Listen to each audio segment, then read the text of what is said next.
Padre, hoje vemos um grande número de pessoas buscando a cura e a libertação. A que se deve esse fenômeno? Penso que por dois motivos principais. Por um lado, porque tem aumentado muito as práticas ocultistas, tudo o que é ligado à adivinhação, magia, espiritismo, e isso é a grande porta de entrada dos distúrbios de origem diabólica. Então há mais pessoas com problemas desses pedindo ajuda aos sacerdotes, à Igreja. Por outro lado, eu penso que também nos últimos séculos, pelo menos na Europa, de onde eu venho, foi um ministério um pouco abandonado, não é? E mesmo não tem, às vezes, nos seminários, não se dá muito ênfase nisso, não é?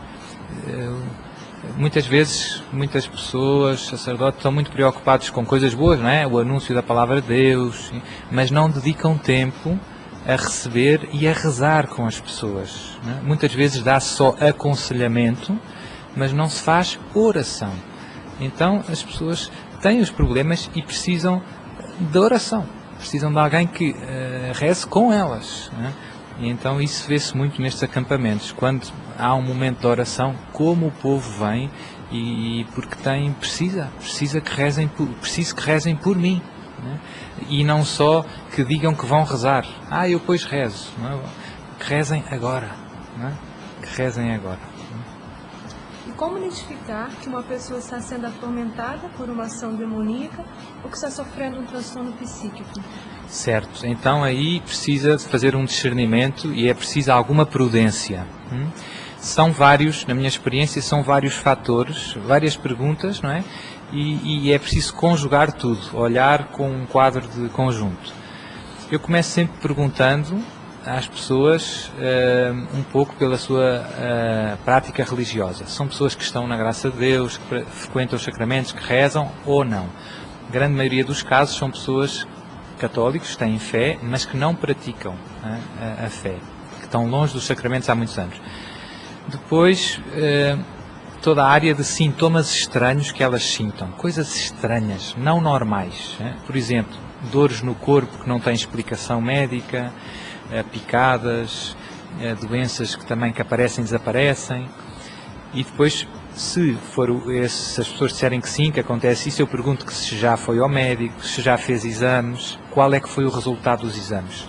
Em alguns casos, as pessoas têm as dores, têm os sintomas, que parece uma doença, mas quando fazem os exames médicos não dão nenhum resultado positivo. Dizem que a pessoa está com saúde normal, não é? Por exemplo, desmaios sem explicação, muitas vezes pensa-se, ou ataques, pensa-se que é epilepsia. Vai fazer os exames e não acusa nada de epilepsia. Muitas dessas pessoas depois são encaminhadas para psiquiatras, para psicólogos, porque pensa-se que se calhar é um distúrbio mais psicológico. E também é curioso, eu pergunto se foi e o que é que o médico disse, e em muitos casos os médicos também, esses, não conseguem enquadrar a pessoa. Dizem que é estranho o caso dela, que é muito atípico. E às vezes de médico a médico muda o diagnóstico. Vai num médico diz uma coisa, vai no outro diz outra, vai no outro diz outra. E outro fator interessante e eu pergunto se toma medicação por doença psicológica, e tem vários casos em que tomam medicação, e eu pergunto, e reage à medicação? A medicação faz o efeito pretendido? E tem vários casos de distúrbios diabólicos que as pessoas não reagem à medicação, e o próprio médico diz, com a quantidade de calmantes, por exemplo, que eu estou dando para você não podia estar acordado sequer. E tem pessoas que têm ataques violentos e acontecem muitas coisas muito estranhas, e isso também é mais um fator que me faz pensar que pode haver aqui um distúrbio de origem diabólica. Depois, terceira área que é preciso um pouco ver é a ligação com práticas ocultas. A pessoa foi a algum centro espírita, praticou, caiu em algum desses pecados, porque na minha experiência vejo que a grande maioria destes distúrbios diabólicos extraordinários está ligado a isso. Ou se foi vítima de alguma bruxaria, de algum malefício, de alguma macumba. Pergunto, apareceu alguma coisa estranha à porta de casa? Às vezes aparecem animais, terra de cemitério, líquidos estranhos, quem pôs isso, está zangado com alguém, ou no trabalho. E depois, quando as pessoas dizem que sim, apareceu, ver se os distúrbios estão ligados temporalmente com aquele momento. E então, há quanto tempo é que acontecem as coisas estranhas? Há 2 anos. E há 2 anos apareceu alguma coisa? Sim, pela primeira vez apareceu um sapo com a boca cozida, ou um boneco com uns alfinetes. Então, parece haver ali uma relação entre macumba, bruxaria e distúrbio. Na casa começa a ouvir barulhos, coisas estranhas, luzes que desligam sozinha, coisas que não têm explicação.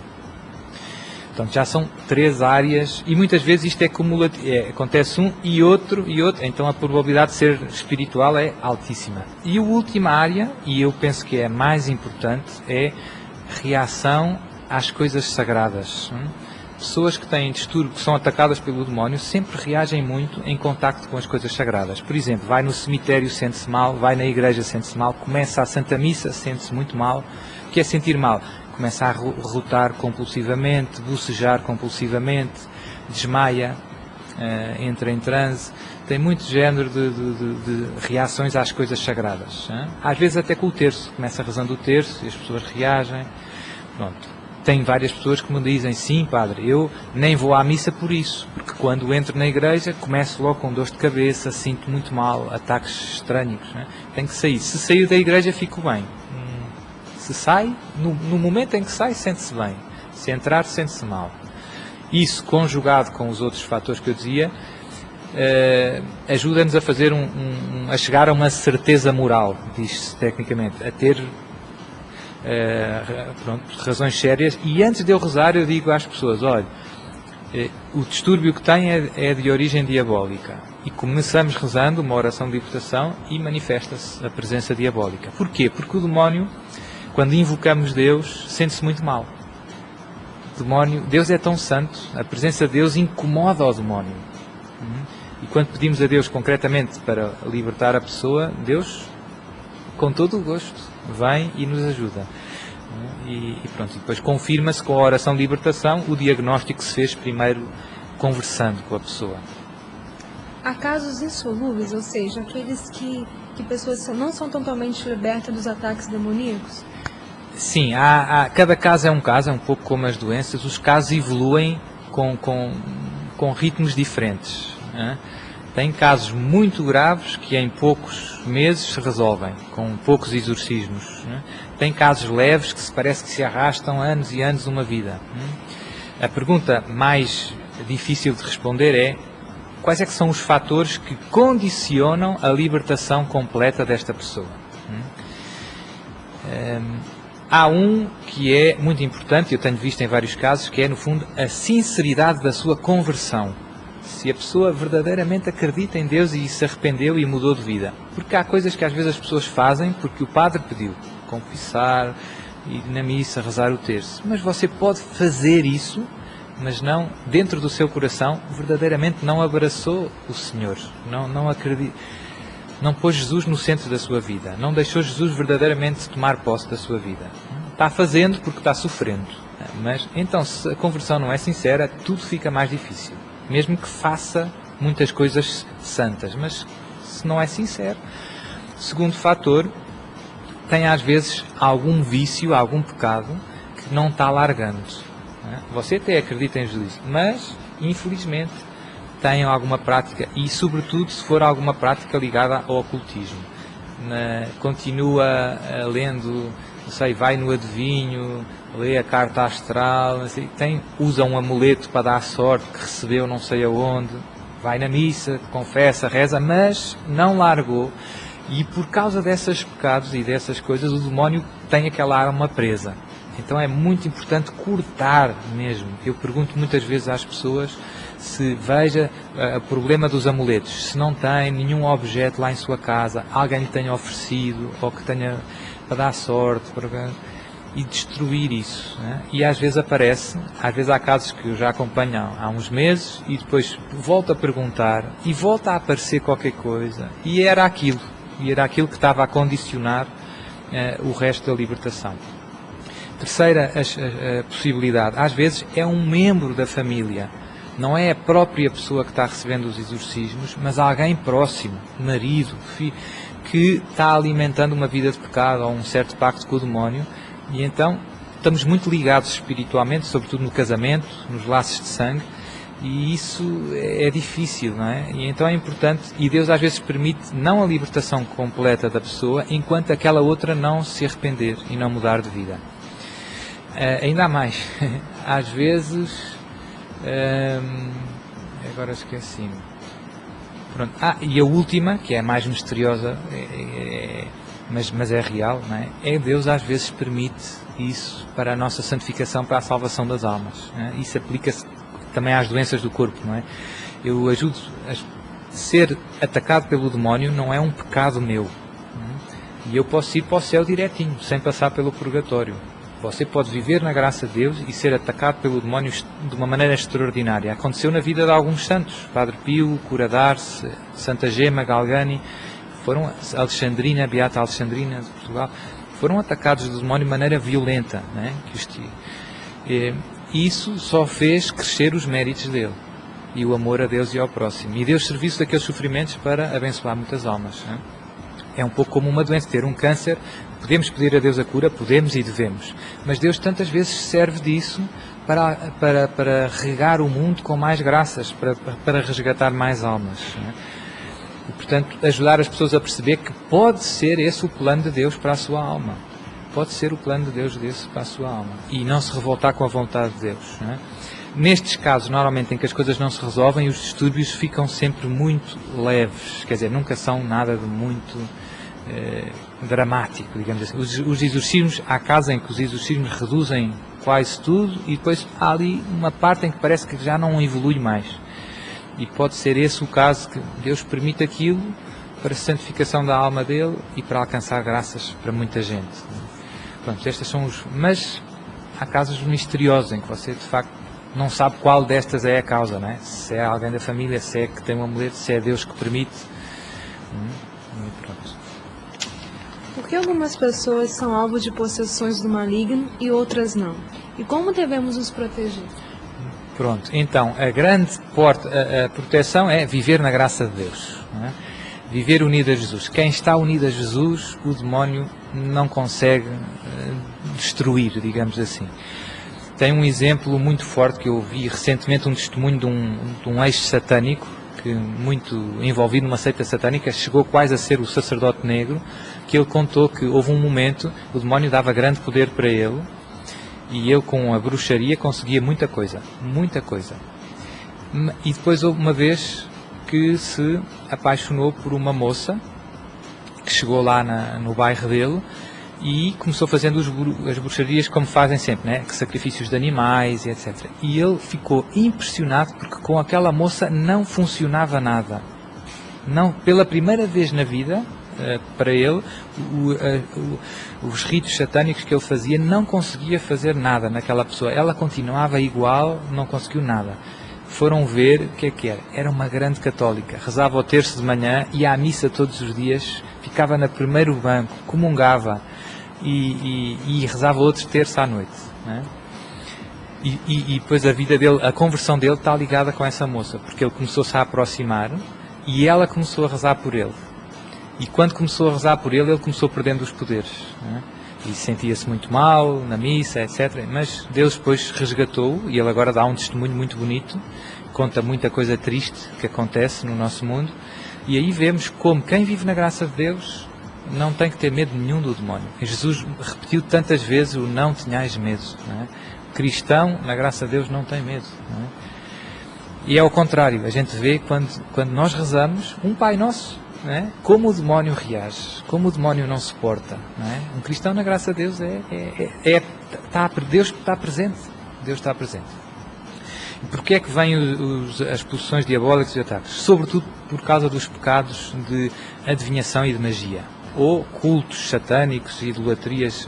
Mas os casos que eu apanho mais são formas de magia ou de adivinhação, né? Em que as pessoas vão a centros espíritas, encontros, para pedir à procura de uma resposta, de uma palavra, de uma informação. algo que me ilumine a minha vida, para saber. E quando fazemos isto, o que é que isso implica? Implica que eu estou a dizer, Deus, a tua palavra não me resolve, não me salva, não me ilumina, não me guia. Quem me guia é a concorrência. E isso implica um pacto, pelo menos implícito, com o demónio. Ou seja, está abrindo o coração, está deixando o demónio guiar a sua vida. Então, pois, quando isso acontece, os distúrbios diabólicos aumentam. O demónio deixa de conseguir só tentações, começa ouvindo vozes, começa vendo coisas, etc. Porquê? Porque andou brincando com o fogo. Com a magia passa-se a mesma coisa, não para obter luz, informação, mas para conseguir alguma coisa. Até pode ser curar uma doença, mas eu não posso pedir isso ao demónio. Magia branca. Agora tem o reiki, tem tanta coisa, curas energéticas, coisas estranhas, alternativas. Tudo isso é muito perigoso. Eu tenho casos de pessoas que precisam de exorcismos que fizeram o curso do reiki e aconteciam coisas prodigiosas, que elas pensavam que boas. Não foi para fazer mal a ninguém. E depois acabaram precisando de exorcismos para se libertar. Tinham-se envolvido, tinham estabelecido um pacto com estas forças. Agora está na moda, na Europa é muito forte, Nova Era tem todo esse interesse por tudo o que é filosofias orientais, energia, anda com cristais ao pescoço, amuletos, tudo isso é muito perigoso. Tudo isso é muito perigoso. Tudo isso implica uma abertura de coração a forças espirituais que não é Deus, Criador do céu e da terra, não é Jesus de Nazaré, não são os sacramentos que Jesus instituiu, não é a Igreja. Está entrando no campo do inimigo. Por aí vêm os distúrbios. Por aí vêm os distúrbios. O diabo pode escravizar ou influenciar alguém a praticar o mal por intermédio de mensagens subliminares, como os filmes? Pode. Tem muito mídia de inspiração diabólica, Tem muito grupo de música que explicitamente se consagra ao demónio e pede inspiração ao demónio para as letras. E você vê que letras que são explicitamente com nomes, com blasfémias, E que tantos jovens cantam. Eu, infelizmente, quando era mais novo, ouvi música má. Depois Jesus abriu-me os olhos, tenho que destruir e tenho que pedir perdão a Deus. Você não pode repetir, mas eu só gosto da melodia. Eu nem percebo porque é em inglês. Tem que ter cuidado, você está louvando o inimigo de Deus. Está invocando o inimigo de Deus. E depois tem coisas, às vezes tem rito, frases mesmo muito perigosas, de consagrações, que está fazendo. Portanto, isso tudo tem impacto. E tem, infelizmente, muitos dos artistas dizem publicamente. Agora tem essa Lady Gaga famosa. Perguntaram numa entrevista para ela qual é o segredo do seu sucesso e ela respondeu direto, para todo mundo ouvir: fiz um pacto com o demónio. E portanto, cuidado, meu irmão, abre os olhos, tem que ter cuidado. O exorcismo muitas vezes é tema no cinema. O que leva as pessoas a buscarem por esse tipo de entretenimento alguma fidelidade com aquilo que é apresentado nos filmes e a realidade? Pronto, essa é uma boa pergunta. Em geral, os filmes sobre os exorcismos, os realizadores querem ter uma ligação à verdade. Ou seja, falam com pessoas, informam-se, tentam que o filme reflita, baseado muitas vezes em factos reais, para não ser um trabalho apenas de ficção científica. O forte do filme é exatamente o que faz arrepiar as pessoas, é exatamente isto existe, Mas o que é que acontece muitas vezes? Os filmes são muito exagerados em pormenores não muito importantes. Acabam por distorcer um pouco a realidade. É como uma caricatura. Não sei se quando desenha a cara de alguém, põe um narizão, e umas orelhas. Você reconhece a pessoa. É assim, mas está um pouco exagerado ali naqueles aspectos que a realidade é bem mais serena do que nos exorcismos, do que nos filmes, digamos assim. Os exorcismos mais normais, sempre dos dentro, não são como nos filmes, E depois, há coisas que induzem um pouco em erro, Não há grande conversa com o demónio. O demónio fala, blasfema, insulta, cospe, morde, canta às vezes, goza com as pessoas, tenta conversar com as pessoas. Mas o exorcista e as pessoas estão rezando e não querem saber. Isto é os italianos que fazem isso. não estão nem aí. A gente continua rezando. Não é, nos filmes não, acontece muito grandes diálogos com o demónio diz coisas e não sei o quê, tem ali uns... Não, isso é filme. Isso é filme. Não é? Pronto. E depois também, às vezes o estado das pessoas, às vezes não é muito evidente no filme que as pessoas que são atacadas pelo demónio e que precisam dos exorcismos, a maior parte não são pessoas que estão sempre sob o influxo diabólico, que o demónio está sempre falando por elas. São pessoas que são atacadas pontualmente na sua vida. Têm crises em que o demónio fala, mas não é sempre. Ela está, muitas vezes, fala por ela e caminha e tem uma vida aparentemente normal, não é? E se você começar a rezar, aí é que o demónio se manifesta, a sua presença. Outras religiões acreditam na existência do demônio e também realizam orações de exorcismo, lançando mão outros artifícios, diferentemente daqueles realizados na Igreja Católica. Nessas religiões, acontece a libertação? Essa é uma boa pergunta. Eu não sei responder, eu não estudei muito. E, portanto, não posso sendo honesto, não posso responder essa pergunta com muito fundamento. Vou dizer o que me parece, mas tendo cuidado, porque posso estar enganado. Que existem, antes disso vou responder outra coisa, que isso sim, que estudei. Em todas as religiões do mundo, os homens experimentam que existem seres espirituais com os quais podemos entrar em contacto. E que existem seres bons e seres maus. Nós, na Igreja Católica, chamamos anjos a esses seres espirituais. E nós sabemos isso com certeza porque Deus nos revelou. Deus disse que é assim. Nas outras religiões, eles chegam lá por experiência prática. Você invoca uma força e consegue determinados efeitos. E depois tem os transes e vê que esses espíritos falam e que dizem coisas verdadeiras, desconhecidas. Você vê. Agora, o perigoso no meio desse mundo é que no fundo, se você não está a invocar o Criador do céu e da terra, o Deus verdadeiro, entra no terreno do inimigo. Quem aproveita essa abertura espiritual? O inimigo. E tem muitos casos, eu vejo por casos que eu recebo, que o demónio engana as pessoas assim. A pessoa tem distúrbio diabólico, vai no curandeiro, vai no espiritismo. E o que é que acontece? O demónio alivia o demónio que causa o sofrimento à pessoa. É o também que inspira o pai de santo, o médium, o bruxo, e que faz umas rezas, e o demónio engana porque finge que a pessoa está curada. O demónio deixa de atacar a pessoa durante um ano. E a pessoa fica convencida que, por a ajuda do pai de santo, ficou liberta. Mas passado um ano, volta a atacar. Então, eu tenho muitos casos de muita gente que, no fundo, procurou noutras alternativas libertação e que nunca conseguiram ser libertas verdadeiramente. O demónio, no fundo, porque é o mesmo demónio. Você está atacado pelo demónio a pedir ao demónio que o liberte. No fundo é isso. E o demónio é bem inteligente. Gosta de nos enganar. Pai da mentira. Então, para convencer a pessoa que o bruxo está salvando, alivia os sofrimentos. Durante 1 ano, 2 anos, e você está bom. Quando você está mal outra vez, o que é que você faz? Volta no bruxo. Ele ajudou-me. Eu fiquei bem. E o demónio rindo. Portanto, libertação completa, definitiva, único Salvador do mundo, Jesus Nazaré. Não tem outro. Mas sou padre, uma pessoa que vive numa ilha que nunca ouviu de falar de Jesus, nunca ouviu de falar de Deus. Deus pode libertá-lo.